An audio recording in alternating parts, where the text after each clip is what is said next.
Ella era una mujer con una belleza innata, él con su moral en alto, si de principio se trata. Ella una mujer con recursos espirituales, hacía gala de sus dones físicos e intelectuales. A pesar de todo esto, la suerte le era adversa. Muchos hombres en su vida, pero no la valoraban, la trataban de forma perversa, tomaban de ella lo que les apetecía y solo le dejaban una sensación vacía. Aquel hombre le encontró danzando con gran soltura, ya no le quedaba nada, solo rastros de hermosura, pero él no vio su cuerpo, vio su alma y su dulzura. A esa mujer inocente la hizo su amor eterno y que sintiera la ternura. Comprendió su pasado, juró llevarla a la vida y que olvidara su amargura, y ahí comenzaron los retos. A pesar de tantos tropiezos fue más grande su decreto. El amor se fomentaba en la constancia y el respeto. Sus antiguos amantes trataban de doblegarlos, sembrando odio a su alrededor y así poder humillarlos. No midieron ni contaron, cometieron un error, no entendieron que este hombre la cuidaba por amor. Aquella dama oculta dio a conocer su fuerza, grandeza y capacidad, y de mano de este hombre hoy florece en sociedad. Ya tiene su propio espacio, muchos le tienen aprecio. Cuenta con un hombre al lado que borró cualquier prejuicio. Descubre que lo bonito se viste de libertad. Ahora da y recibe amor, pero lo hace con dignidad. Todavía le falta camino por recorrer, pero al despuntar el alba un hombre se deja ver. Él es Hugo Chávez Frías, a ella la llevo en mi ser. Venezuela es su nombre y tiene nombre de mujer. Venezuela es su nombre y tiene nombre de mujer. Hola mis queridas hermanas, hola mis queridos hermanos. Estamos aquí en el epicentro de uno de los eventos más importantes de la historia de la diplomacia y de la relación entre los pueblos del mundo. La cumbre de los países del movimiento de los no alineados, el movimiento de países no alineados. Desde aquella primera reunión en la Belgrado del Gran Tito, en la Yugoslavia que después fue desmembrada, que después fue desmenuzada por la acción brutal de las fuerzas fácticas del imperio norteamericano y de sus lacayos europeos, desde aquella reunión de 1961 ha venido apareciendo la fuerza del movimiento de países no alineados para una voz de los que no se alinean con ningún poder imperial, una voz de quienes promueven el mundo multipolar, una voz que incluso se separó de los polos de la Guerra Fría para intentar la búsqueda de un tercer camino. Y es muy interesante que podamos estar aquí en esta cumbre histórica en la que por primera vez Venezuela, de la mano de nuestro comandante Hugo Chávez, asume la presidencia del movimiento de países no alineados. Porque nos permite, además de conversar, hoy estaremos conversando con el canciller de nuestra hermana República del Ecuador, nuestro hermano Guillermo Melón, nos permite darnos cuenta de una de las estrategias permanentes de la derecha venezolana. Podríamos decirlo así como que las buenas noticias versus las malas noticias. Hay un verso, hay una frase atribuida a un hombre que además de comandante guerrillero, lo llamaban el comandante Carache, fue un poeta, fue un gran intelectual y humanista, nuestro gran Argimiro Gabaldón, que se hizo leyenda, como dijo nuestro cantor Ali Primera, en Humocaro, en las montañas de Humocaro, en el movimiento guerrillero. Y Argimiro Gabaldón decía: somos la alegría y la muerte en tremenda lucha contra la tristeza. Somos la alegría y la vida en tremenda lucha contra la tristeza y la muerte. Y esa frase de Argimiro Gabaldón pareciera estar signando la realidad política de Venezuela en este momento. Si hay una buena noticia, la derecha se opone a esa buena noticia. Si hay un logro de Venezuela toda. Yo recuerdo muy bien que en mis tiempos de estudiante, era el año 83, se dieron en Caracas los Juegos Panamericanos. El gobierno de la época era uno de esos gobiernos sátrapas, depredadores, corruptos de la Cuarta República. Era un gobierno del Partido Social Cristiano COPEI. Y en esos Juegos Panamericanos que se dieron en Caracas en 1983, después se descubrió que se habían robado el dinero para la construcción y la refacción de los estadios, de las instalaciones deportivas, de las residencias estudiantiles. Pero yo recuerdo que, bueno, yo me alegré, yo me contenté, yo no podía pensar que un logro del país, que el país realizara por primera vez unos Juegos Panamericanos, se convertirían en razón para el odio, para la molestia, para la inquina. Eso es exactamente lo que hace la derecha venezolana. Cada vez que Venezuela tiene un logro, cada vez que el país, independientemente de lo que piensan o de lo que consideran los sectores de la derecha, pues avanza hacia algo muy importante. Cuando Venezuela asume la presidencia del movimiento no alineado, lo asume para todas las venezolanas y para todos los venezolanos.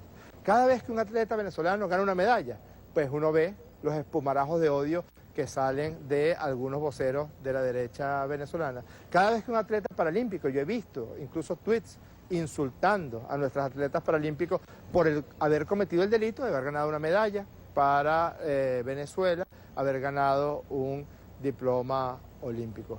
Las buenas noticias detienen la verdadera intención de la derecha. ¿Cuál es ella? La intención es que el odio se imponga. La intención es que la agresión, la violencia, el maltrato dé cabida a la desesperanza. La desesperanza, la angustia, la tristeza, la muerte y la violencia son el caldo de cultivo a través del cual es la escalera, a través del cual la derecha venezolana aspira a ascender al poder. Y eso está demostrado científicamente, lo hemos demostrado el día de hoy. Fíjense que hoy, aquí estamos, aquí mismo donde se está desarrollando la cumbre del movimiento de países no alineados, a pocos metros se ha instalado el campamento de la JPSUV. Y ese campamento de la JPSUV, pues, se ha instalado para celebrar el 8º aniversario de la juventud del Partido Socialista Unido de Venezuela, fundada por nuestro comandante eterno Hugo Chávez en Ciudad Bolívar, en el estado Bolívar. Fue un acto hermoso que se llenó de jóvenes, que se llenó de alegría, que se llenó de ternura. Desde el mismo momento en que el Congreso de la JPSUV decide instalarse aquí para llenar toda Margarita con las risas, con los gritos heroicos, con los gritos entusiastas de la juventud del partido, empezaron las agresiones y empezaron los ataques. Así como atacaron al movimiento de países no alineados, han insultado a todos los miembros del movimiento de países no alineados. Después dijeron que no iban a venir ninguno de las representaciones.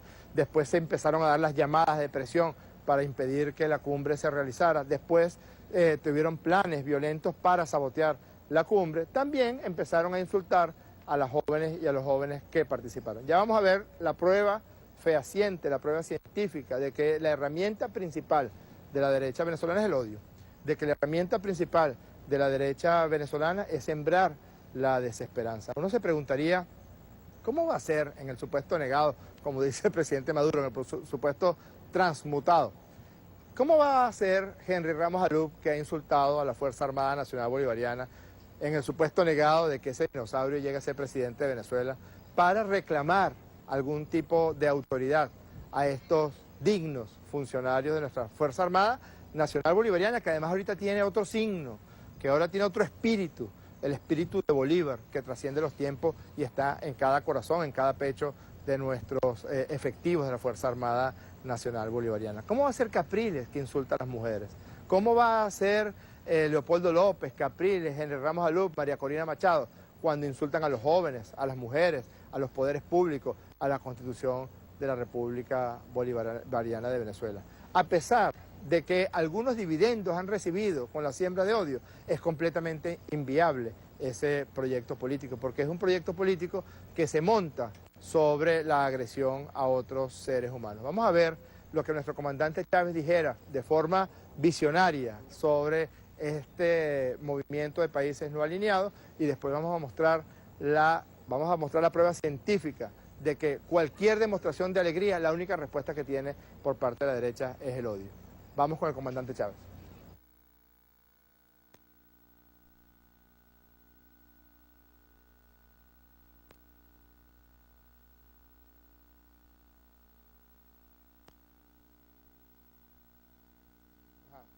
Después del video vamos a ir a los que voy a mostrar.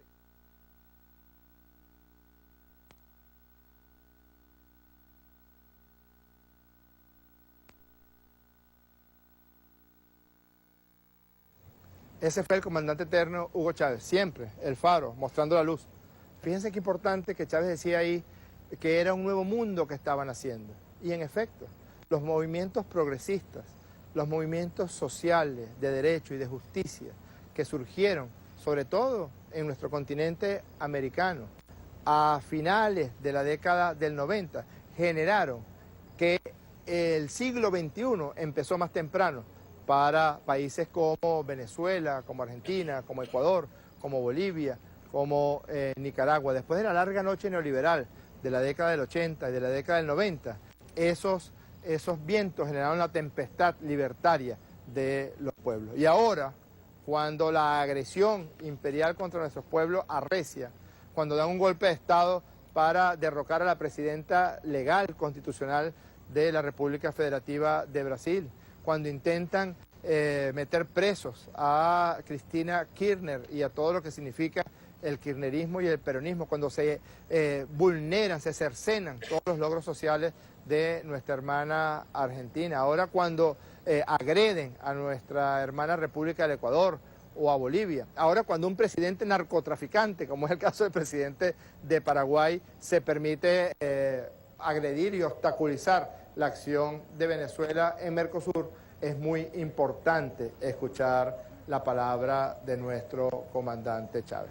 Ahora vamos con la prueba, porque aquí tratamos en lo posible, a pesar de que no es tan fácil conseguir algunas muestras en todo lo que tenga que ver con las ciencias sociales y la psicología, también algunas muestras de cómo la siembra de odio ha generado tantos trastornos en venezolanas y en venezolanos, que usted ve que probablemente tengan hijos, tengan hijas jóvenes, que probablemente sean amorosos con ellos, que provienen del vientre de una mujer, que a lo mejor se acuestan tranquilos cada noche en su casa, que probablemente amen también, que a lo mejor van a misa el domingo, pero cuando llega el momento de odiar, pues esa semilla que le sembraron ha dado tenebrosos frutos. Vamos a ver un video de algo que pasó hoy mismo, en la tarde, cuando visitamos el campamento de la JPSUV. Me dicen que no lo tiene lista. Seguimos aquí haciendo además tratamiento para el manejo de la ira en la política en el diván. Esta es una política en el diván especial. Vamos a ir a un corte para mostrarles después la muestra científica. Ya regresamos.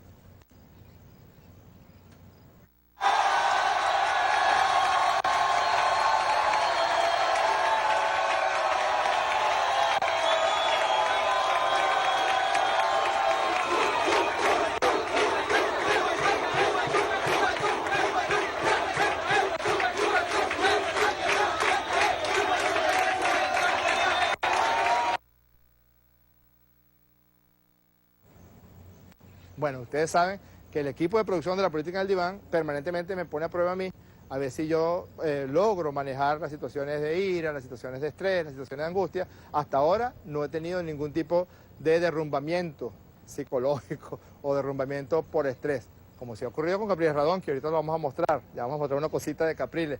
Afortunadamente, Capriles, como te conozco, tomé la foto, así que no puedes ocultar lo que hiciste el día martes cuando el presidente Nicolás Maduro te denunció en su programa. Hoy le dijimos a los dirigentes de la JPSUV, y eso se estaba transmitiendo por televisión, que hicieran una bulla de alegría para ver cuál era la respuesta de los factores de la derecha venezolana. Y fíjense lo que dijeron.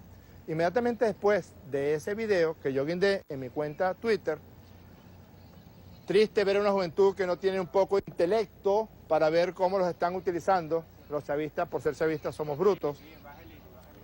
Parranda de chulos a costilla de las carencias del pueblo. Aprovechen que esas vivezas no son eternas. Si eres chavista, si eres joven, si eres entusiasta, si te has venido por mar, si te has venido por tierra, si has viajado decenas de horas en autobús para venir a tu campamento de tu juventud, cosa a la que además tienes perfecto derecho, pues eres un chulo a costilla de las carencias del pueblo.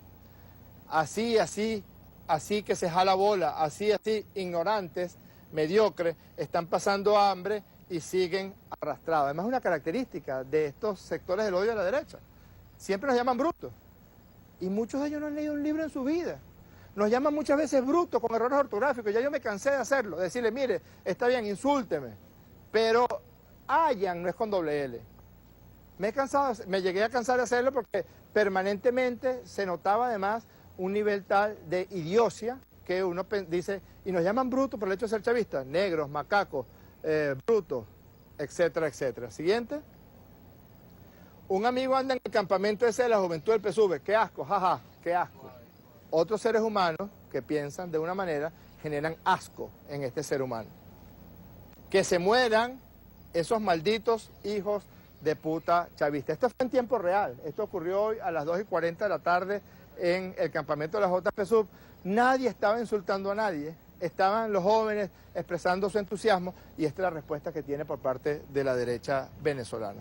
Ojalá le pase un tornado a todos esos hijos de putas, este país muriendo de hambre y falta de medicina y estos gastando. Las madres de los chavistas son unas putas, pero las madres de los escuálidos y la madre de los opositores no. Son señoras rubias, como la señora de Agostino, esposa de Henry Ramos Alup. ¿Tenemos otra? Vamos a ver brevemente la pirámide del odio para poder entender un poco en qué es que andan. Fíjense, la pirámide del odio señala que todo comienza con la siembra de una matriz mediática, de una matriz psicológica, con lo que hemos llamado el extrañamiento. Hay que, para poder aniquilar a un ser humano, tú te tienes que sentir extrañado de ese ser humano, diferente, o porque tenga un color de piel igual, pero te consideres diferente, y esto ocurrió en Ruanda. Los Tutsis eran cucarachas, tenían que ser exterminados por los Hutus, o porque perteneces a una religión diferente, los judíos, en el caso de la Alemania nazi, o porque piensas que Hugo Chávez llegó a este territorio, a esta tierra y a este periodo histórico para generar libertad, soberanía, independencia y socialismo. Si eres chavista, pues eres sujeto de la pirámide del odio. ¿Y quién alimenta esa pirámide del odio? Los dirigentes de la derecha venezolana. Cuando Ramos Alup, uno podría pensar, ¿será que Ramos Alup, por sus manierismos motores y verbales, por su incontinencia verbal, que vive diciendo vulgaridades, que vive insultando, es una persona con un síndrome del lóbulo frontal? Es una persona que a lo mejor tuvo un problema isquémico por la edad, pues por la edad avanzada que tiene, algún problema isquémico cerebral que genera una afección del sistema nervioso, del lóbulo frontal. No, eso es una estrategia para poder hacerse con el capital que para él significa esta pirámide del odio, que arranca con actitudes prejuiciosas, aceptar estereotipos, lenguaje no inclusivo, bromas hirientes, comentarios insensibles, fíjense todo lo que leímos antes, en tiempo real además, actos prejuiciosos. Un amigo mío está en ese campamento, qué asco, acosar, aislar, excluir, insultar, poner motes, ridiculizar. Y después viene discriminación, violencia, 43 muertos, 43 asesinados en el año 2014 por el llamado a la violencia de Leopoldo López, 11 muertos por el llamado a la violencia de Enrique Capriles Radonsky, y finalmente a lo que nunca vamos a llegar, el genocidio, lo que ocurrió en Ruanda y lo que ocurrió en la Alemania nazi. Entonces es algo realmente peligroso, es algo que no puede tomarse como una travesura o como un insulto sin ningún tipo de consecuencia. Es algo perfectamente orquestado para tratar de promover que las venezolanas y los venezolanos terminemos matándonos, terminemos generando ríos de sangre. Uno escuchaba ayer, lo vi en el programa de Diosdado, uno escuchaba a un señor que ese sí está loco de bolas, que se llama Alberto Franceschi, decir que tendría que haber un festín sangriento, que tendrían que haber muertos y que la sangre corriera por las calles para que la derecha venezolana pudiera tomar el poder. Por eso hemos dicho que el chavismo es garantía de paz. Así usted no piensa igual que nosotros. Así a usted le parezca, pues, que Ramos Alup es un prócer de los estos tiempos de la política venezolana. A usted le parezca que Capriles Radonsky no es un mentiroso compulsivo. Usted puede pensar así, porque le hemos preservado la paz de la República, porque ese campamento que está allí es un campamento que disuade a los violentos de la oposición a que no cometan ese tipo de acciones. Usted duerme tranquilo en su casa y a lo mejor si le da la gana o le provoca, de forma aislada, toca una cacerola, porque si no tuviéramos la vocación de paz que tenemos los chavistas, esta pirámide de odio, quién sabe cuántas tragedias adicionales hubiera generado. Vamos en el próximo segmento a hablar brevemente del tema del diálogo que ha generado no pocos chismes. ¿Por qué? Porque siempre se contradicen y porque siempre miente la derecha venezolana, y vamos a conversar con nuestro hermano, el canciller de la República del Ecuador. Ya regresamos.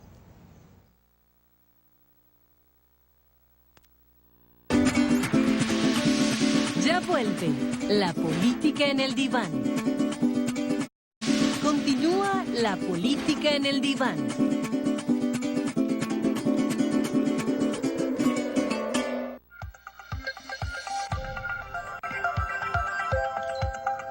Volvemos a su programa La Política en el Diván. Es un programa especial con motivo de algo que debe ser motivo de alegría, pero no es motivo de alegría para todas las venezolanas y para todos los venezolanos. Hay algunos que quisieran que Venezuela se sumiera en el aislamiento, que se sumiera en la oscuridad, que se sumiera en la tristeza. Antes hablábamos de que si algo había preservado la paz de la República ha sido el esfuerzo denodado del pueblo de Venezuela y del gobierno, hay que decirlo, primero de nuestro comandante Hugo Chávez y ahora de nuestro presidente Nicolás Maduro, de preservar la paz.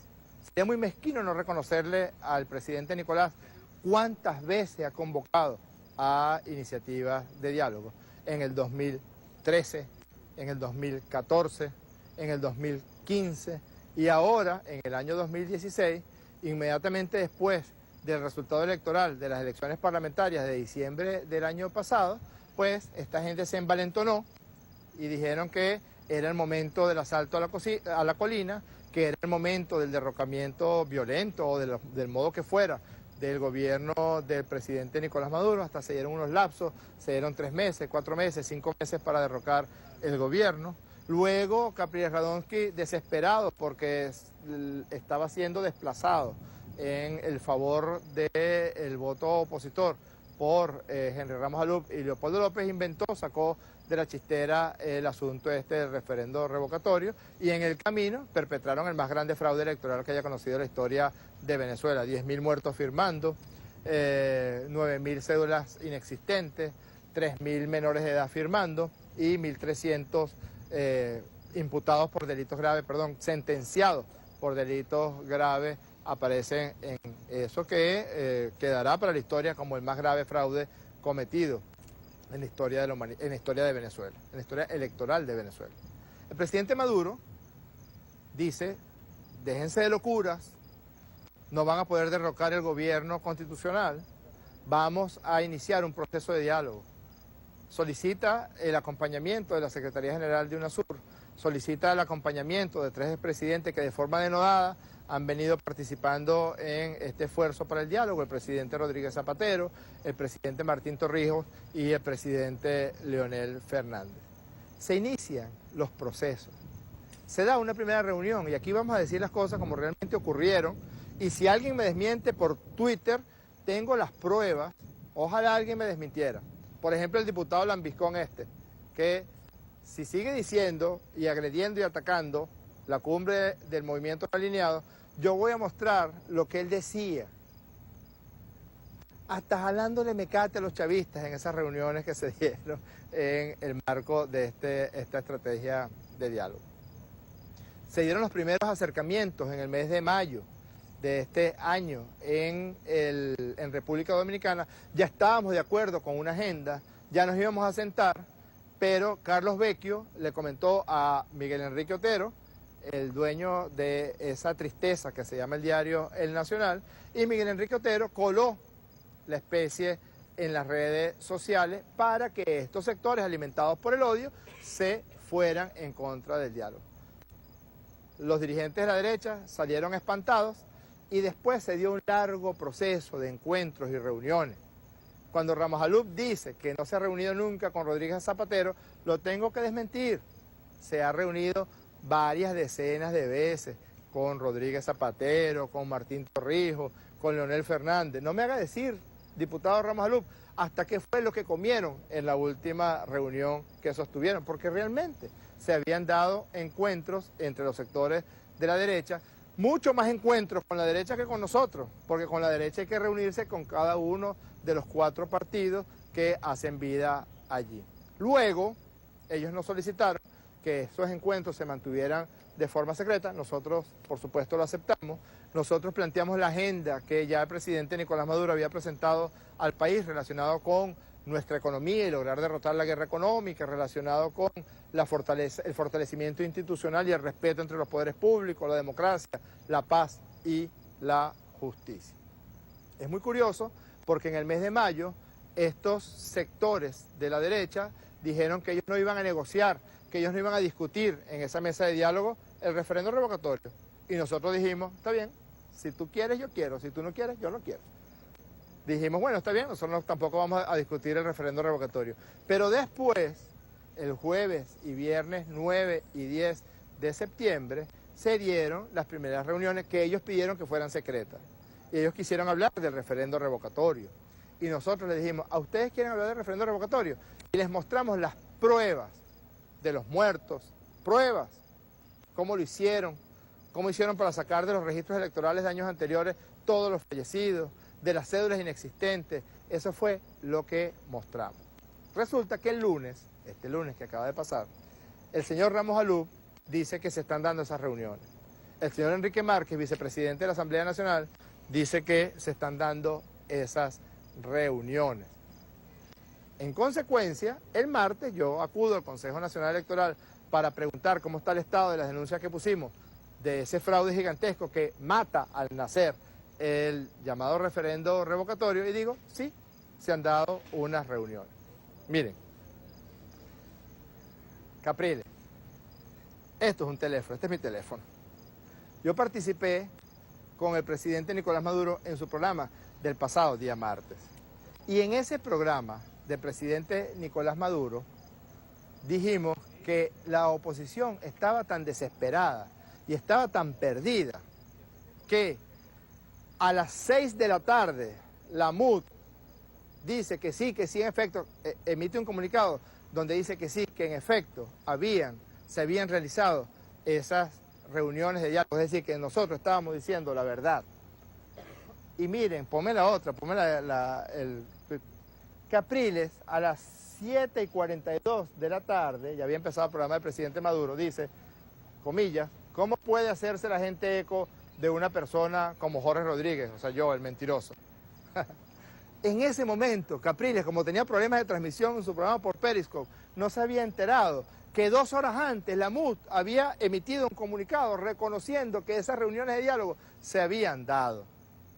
Pero adivinen qué, yo saco mi teléfono, eso está en un video, lo muestro, mira, presidente, Capriles está diciendo esto 2 horas después de que la MUD dice que sí se dieron esas reuniones de diálogo. Y adivinen qué hizo Capriles, ponme la otra. ¡Borró! ¡Qué loco eres, Capriles! Borró el tweet, ponlo otra vez, el anterior. Pero yo le tomé un capture con mi teléfono. Y se aprieta este botón y se apretan 2 botones en mi teléfono y registra el tweet que borraste. Como borraste aquel tweet del cable militar que forjaste para tratar de mentir acerca del presidente Chávez. Entonces, Capriles, ¿quién es el mentiroso? Ya regresamos para conversar con el canciller de nuestra hermana República del Ecuador.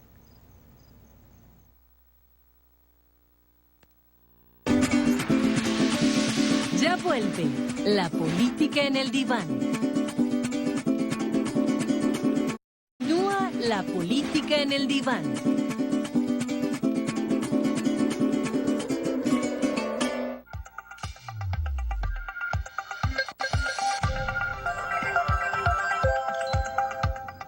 Estamos de vuelta a la política en el diván. Estamos con nuestro hermano, el canciller de la República del Ecuador, Guillem Lom. Él es el ministro de Relaciones Exteriores, anteriormente fue ministro de Cultura y Patrimonio, tiene estudios de 4º nivel en universidades europeas, especialmente en la Universidad de Londres en el Reino Unido. Guillem, la importancia de esta cumbre. Gracias, bienvenido, Jorge. Para empezar, bienvenido. Gracias por la entrevista. No, me parece que la importancia del movimiento de los países no alineados, una importancia histórica, no la podemos resaltar demasiado. Es creo que uno de los movimientos más importantes de la historia de los pueblos de las últimas décadas, y tiene que seguir siendo así, porque también ahí se habla mucho de que si va a seguir cumpliendo el rol histórico que viene jugando desde 1955, desde aquella conferencia de Bandung. 3 gigantes se reunieron, ¿no? Sukarno de Indonesia, Nehru de India y Nasser de Egipto. Se reunieron los 3 y luego, bueno, se sumaron otros actores históricos tan importantes en 1961 en Belgrado, como Kwame Nkrumah de Ghana, ¿no? Primer país negro, digamos, con gobierno negro, africano, pero con gobierno negro, porque Sudáfrica se había independizado antes, pero no con gobierno negro, pero que consiguió su independencia en 1957, fue Ghana con el liderazgo de Kwame Nkrumah.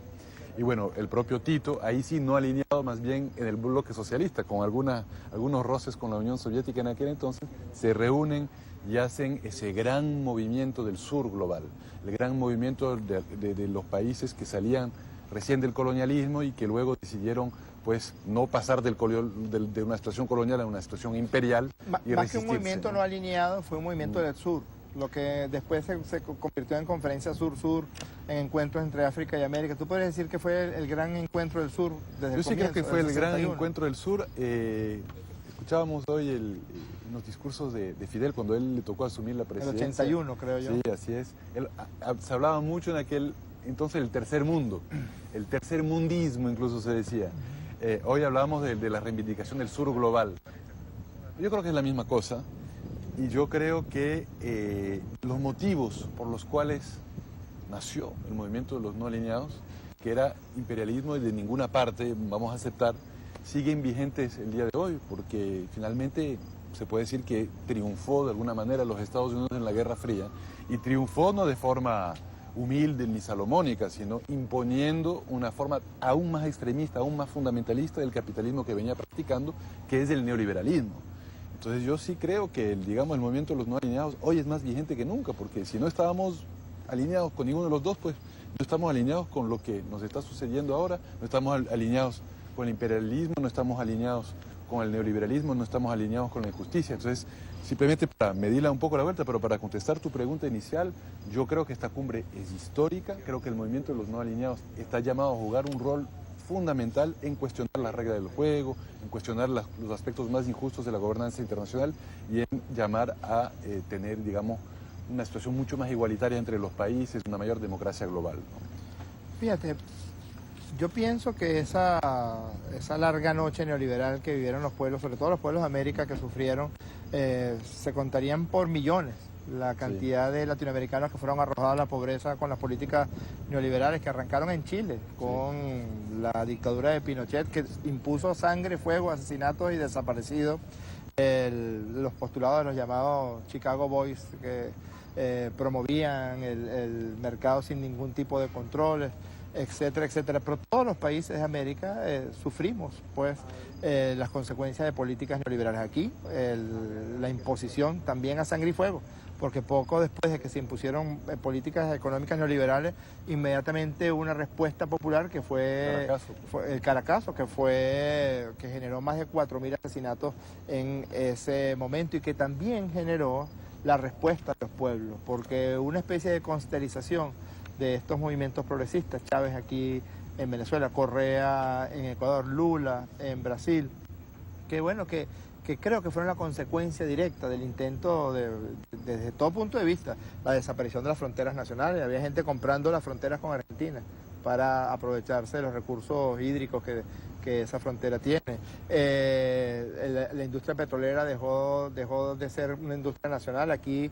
las reservas más importantes de petróleo del mundo, como es la faja del Orinoco, que ahora lleva el nombre de Hugo Chávez, en la Cuarta República decían que era carbón, que era algo parecido al carbón y lo vendían por centavos. Los intentos de firmar tratados de libre comercio, entre comillas, con los países de América Latina recibieron la respuesta de estos gobiernos de izquierda. Por eso Chávez dice que hay un nuevo amanecer, sobre todo en el continente americano, y que el movimiento de países no alineados se inserta muy bien en ese nuevo amanecer. Ahora estamos viendo cómo esta derecha borbónica, cuando asume posiciones de poder, no respeta ni siquiera la acción de los organismos multilaterales, no respeta ni siquiera la intención de que los países podamos pensar diferente, pero podemos ponernos de acuerdo en cosas que sean de importancia fundamental para nuestro pueblo. ¿Tú le das importancia a esta cumbre en el marco en lo que está ocurriendo, por ejemplo, en Brasil con el golpe de Estado contra Dilma Rousseff, o lo que está ocurriendo en Argentina con la acción del gobierno de Mauricio Macri?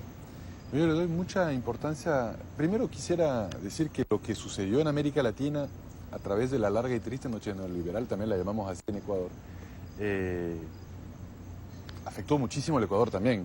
Nosotros tuvimos un gobierno democrático, entre comillas, en la década de los 80, pero muy sangriento, con muchos abusos de los derechos humanos. Luego, una década del 90 que fue desastrosa, ¿no? Realmente topamos fondo. Tuvimos 7 presidentes en 10 años, tuvimos 3 ahora que está de moda la palabra impeachments, ¿no? Tenemos uno en el 97, uno en el 2000, uno en el 2005, es decir, un país, incluso algunos hablaban de eso del país fallido, de una palabra quizás demasiado extrema para el caso de Ecuador, pero realmente sin institucionalidad. El neoliberalismo, para mí, siempre es malo, incluso en el caso de países industrializados, pero en el caso de países más vulnerables, con menos construcción estatal, con menos contrato social, que además con una estructura más de plantación, como es un poco más feudales, por lo tanto, como es en el caso de América Latina, es muchísimo más grave, porque si es que no tienes Estado de entrada, peor vas a entrar con una ideología antiestatal. Cuando desmantelas el Estado incipiente. Ya no queda nada, desmantelas un Estado incipiente. Cuando desmantelas un Estado, digamos en Europa, a mí no me gusta, porque quitas derechos, pero quizás menos grave, pero en el caso de América Latina fue cataclísmico, fue terrible en todos los países donde se aplicó. Nosotros llegamos a tener cifras de pobreza de 78%, llegamos a tener cifras de pobreza extrema cercanas al 50%,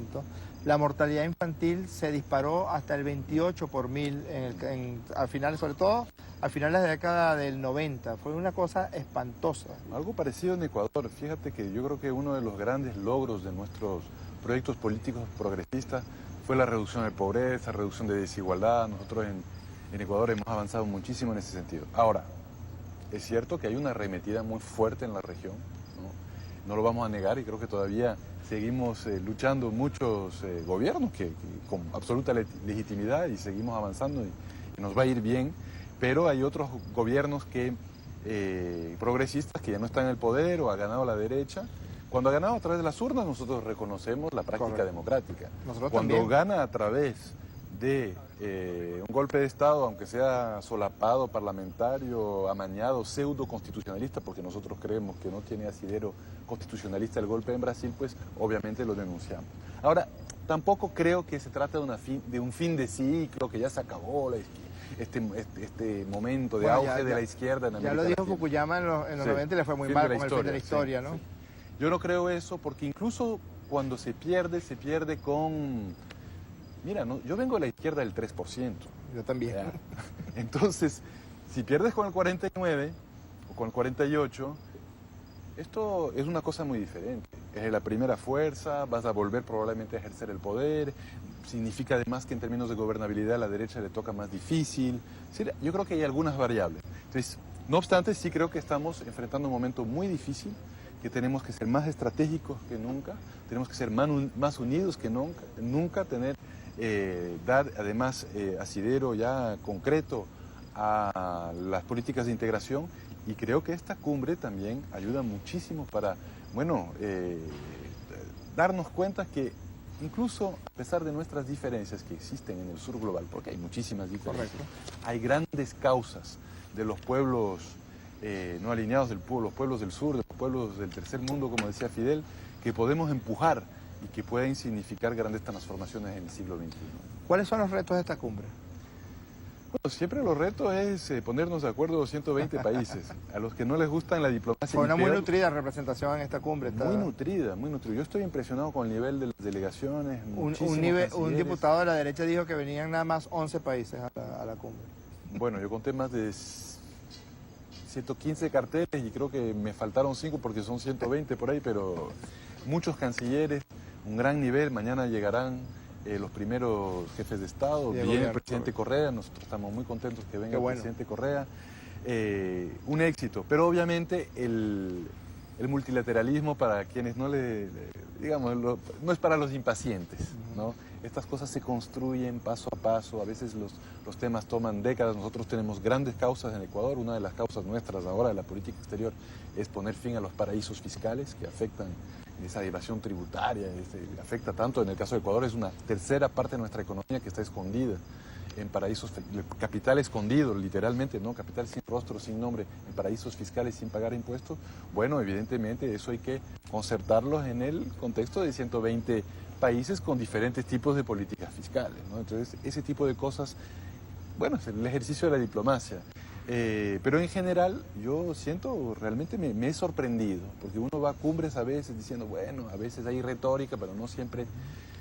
Yo siento que hay realmente un gran deseo, un gran ánimo por parte de los países, el movimiento no alineado, de enfrentar algunos de los retos tradicionales del grupo de países no alineados, que es la reforma de las Naciones Unidas, ya no permitir que el Consejo de Seguridad siga con esa suerte de dictadura de 5 países con derecho a veto, sino que le demos mucho más peso a la Asamblea General. Todas estas cosas que a veces parecen un poco técnicas, pero que son la base de la democracia mundial, ¿no? Además son pie para injusticias tremendas. O sea, Por supuesto. ¿Cómo puede seguir habiendo países que puedan vetar decisiones del Consejo de Seguridad? Es terrible, tienes un parlamento. Es como que si un país tuvieras un parlamento y por encima hay 5... pues caciques, cinco reyes caciques. que dicen, bueno, esa decisión sí, esta no. Eso no se puede, pero eso la gente no lo sabe. Vivimos en un orden mundial tremendamente injusto, tremendamente antidemocrático. Hay que darle más poder a los países. Cada país tiene un voto ahí en la Asamblea General y un poco democratizar, ojalá lo más pronto posible, pero probablemente demore tiempo, el Consejo de Seguridad para que no tengamos los 5, además, países victoriosos de la Segunda Guerra Mundial de 1945. Vivimos un mundo anacrónico, vivimos en un statu quo del poder de 1945. Entonces, hay mucho trabajo por delante y, digamos, esa es la razón de ser del movimiento de los no alineados, es de enfrentar ese tipo de injusticia. No estar pensando yo me llevo bien, me llevo mal con mi vecino, porque esas cosas todos tenemos. Es pensar realmente las grandes causas del sur global de la humanidad a largo plazo, dejar las diferencias de lado y pensar qué es lo que tenemos en común. Lo que tenemos en común es crear un mundo, donde no tengamos países de primera, de segunda o de tercera clase, sino que todos seamos países iguales. Hablemos un poco de Ecuador, porque si algo ha caracterizado estos movimientos populares que por la vía del voto, por la vía pacífica, llegaron al poder y de inmediato, porque en Venezuela sí ocurría que cada 5 años habían promesas electorales dirigidas sobre todo a los sectores populares que después eran absolutamente traicionadas, pero el caso de Correa fue hacer lo que prometió hacer. El caso de Chávez y Maduro están haciendo lo que prometieron hacer, otro tanto con Lula, etcétera. Pero algo que ha caracterizado la agresión contra estas democracias y la agresión contra estos gobiernos ha sido una nueva forma de violencia, donde no necesariamente se da un golpe de Estado de tipo tradicional, pero la agresión mediática o la agresión por vía de la guerra psicológica o el golpe de Estado, por ejemplo, perpetrado que se intentó perpetrar contra el presidente Correa, tenía una especie de condición, ¿cómo llamarla?, no convencional, pero que en última instancia buscaba el mismo objetivo, que es desalojar gobiernos que habían llegado al poder por la vía del voto. ¿Cómo ha hecho Ecuador?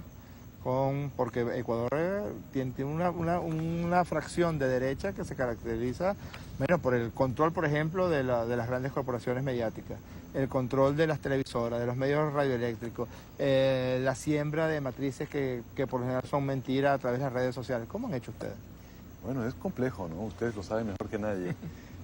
Yo creo que hay que tener mucha legitimidad, hay que recuperar la credibilidad, hay que parecerse a su pueblo, hay que decir la verdad, porque tarde o temprano la gente se da cuenta cuando las personas mienten. Sí, la mentira tiene patas cortas, decimos aquí en Venezuela. Exactamente. Y yo creo que el presidente Correa en ese sentido, hasta los que no le quieren saben que está diciendo la verdad. Y eso es muy importante porque eso da una legitimidad política. Pero claro, hemos tenido que enfrentar poderes fácticos. Hablabas de la prensa, ha sido muy complicado en Ecuador. Hemos tenido una prensa que básicamente es propiedad de las grandes oligarquías de nuestro país y hay vínculos económicos ahí. Entonces también cuando afecta o tomas decisiones, el gobernar, si es que lo vas a hacer bien y si lo vas a hacer a favor de tu pueblo, tomas decisiones, afectas pues ciertos sectores que han sido privilegiados, que han estado más allá de las leyes, más allá del bien y del mal, como decimos en Ecuador. Entonces, obviamente, si la prensa, el dueño de algún diario, de algún canal de televisión es un banquero y tú estás haciendo una reforma bancaria... Eso se permite, No, ya no, porque tuvimos un referéndum en el año 2011 sobre este mismo tema. Una de las preguntas fue si es que puedes tener capitales en medios de comunicación y capital financiero. Y la respuesta del pueblo ecuatoriano fue no. Pero cuando no les llegamos... gustado mucho a los dueños de los medios, ¿no? No les gustó mucho, obviamente, pero cuando llegamos al poder sí se podía. De hecho, cuando llegamos al poder, 4 de los 5 grandes canales de televisión de ecuatorianos cuando llegamos eran propiedad de banqueros, 4 de los 5 canales. Entonces, claro, imagínate un economista que llega con ideas como es el presidente Correa, ¿no? que le ha dado mucho énfasis a la economía y a la reforma, digamos, del sistema financiero, del sistema banquero, bueno, se enfrentó con un emporio muy complicado. Entonces, ¿qué haces frente a eso? Bueno, tienes que comunicar, tienes que buscar espacios para comunicar. El presidente rinde cuentas todas las semanas, los sábados, desmintiendo todas las calumnias, las mentiras, etc. Pero obviamente es una cancha inclinada en términos comunicacionales. Hay que estar en territorio, nosotros tenemos una práctica también de gabinete, yo sé que ustedes tienen cosas parecidas. Creo que eso ha caracterizado varios gobiernos de la región, ¿no? Pero nuestros gabinetes los hacemos en los pueblos, gobernamos desde ese pueblo y para la nación entera, tomamos las decisiones de ahí. Cada 15 días los ministros tenemos un formato que vamos a aulas de clases y entran la ciudadanía y nos hacen preguntas y a veces van no necesariamente los que nos van a felicitar a decirnos que todo está bien, sino van quienes realmente tienen problemas y a veces incluso nos increpan por errores nuestros. Y eso va tejiendo lazos de confianza y de transparencia y de legitimidad con la población. Yo creo que eso es lo que nos ha permitido mantenernos y en este momento también, bueno, tenemos todavía una mayoría legislativa importante y eso también ha generado gobernabilidad. Claro, han sido 9 años y medio, ya casi 10 años de conflictividad política, porque la historia nos enseña que las cosas no cambian sin cierto nivel de conflictividad y obviamente eso lo hemos tenido que manejar afortunadamente pacíficamente, a pesar de que tuvimos, como bien dijiste, el 30 de septiembre del 2010 una intentona de golpe de Estado, yo diría incluso de magnicidio, o sea, fue realmente sin duda alguna, muy complicado, pero en general no hemos llegado a altos niveles de conflictividad. Ahora tenemos un reto, las elecciones de febrero del año entrante. El presidente Correa ha anunciado que no se va a lanzar en estas elecciones. De hecho, la Constitución no le permite tal como está. Aunque yo estoy seguro de que el presidente Correa seguirá siendo vigente en la política nacional, ojalá vuelva, pero bueno, eso es mi criterio personal y cuando yo digo eso me dicen, no digas eso. Entonces, pero estamos seguros que en febrero del año entrante nuestro partido político, nuestro movimiento político, Alianza País, gracias a esa credibilidad, gracias a esa legitimidad, podrá volver a ganar en las urnas. Aquí hemos tenido la situación de que la siembra del odio y la ¿cómo llamarlo? La inyección de desesperanza, porque lo decía al comienzo del programa, aquí si un atleta gana una medalla, los sectores de la derecha rápidamente lo bombardean. Si unos jóvenes hacen un congreso, entonces rápidamente tratan de denigrar de esa situación. Esta misma cumbre, que podría, por eso decimos, cómo estos sectores de la derecha van a gobernar si de forma permanente insultan a la Fuerza Armada Nacional, a las mujeres de Venezuela, a los jóvenes de Venezuela. Pero puede ocurrir que la siembra de odio genere en estos sectores de la población que han sido tan beneficiados por las políticas de gobiernos progresistas, genere una especie de síndrome de Estocolmo. No sé si es demasiado exagerado decirlo de esa manera con sus agresores. Mira,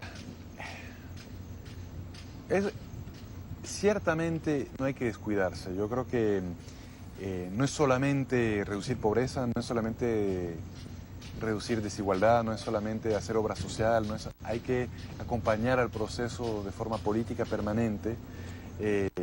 Todavía tenemos problemas en cuanto al nivel educativo, a veces nuestra población, y el nivel de formación política. Y eso lo digo sin ningún tipo de condescendencia, es decir, esto es algo que tenemos que enfrentar sistémicamente, con honestidad y trabajar políticamente para acompañar a nuestro pueblo de forma pedagógica y que además no todo es el consumo. A veces también todos hemos caído en errores de que, bueno, salimos de la pobreza, pero salimos de la pobreza, ¿para qué? Para consumir más. Correcto. Y todo este tipo de cosas que son valores a las finales, son valores hegemónicos, que son parte del problema, no parte de la solución, los tenemos que enfrentar.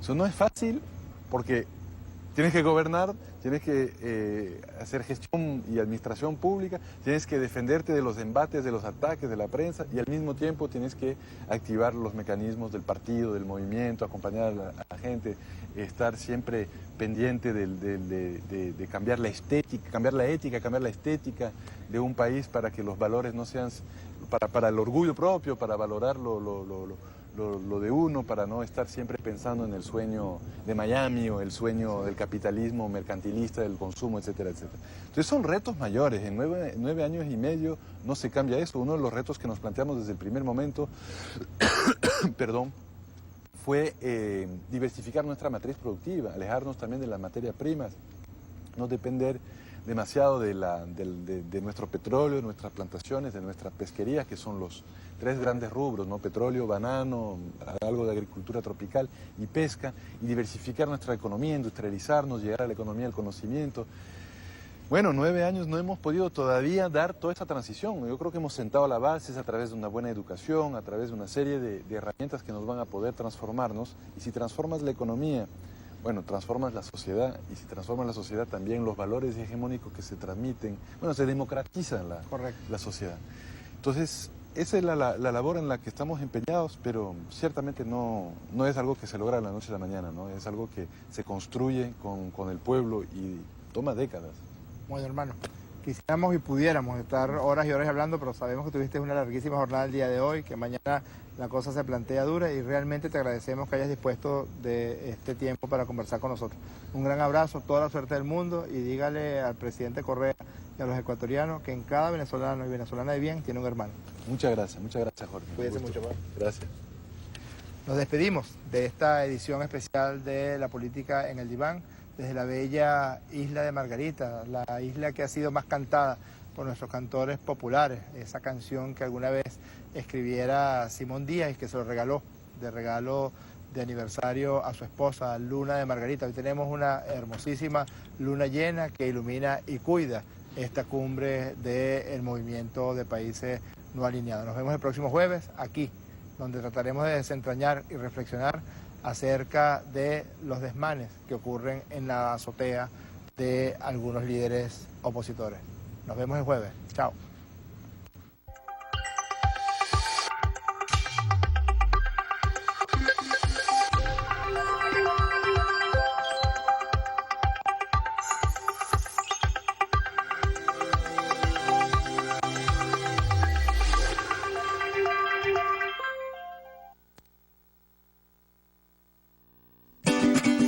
Este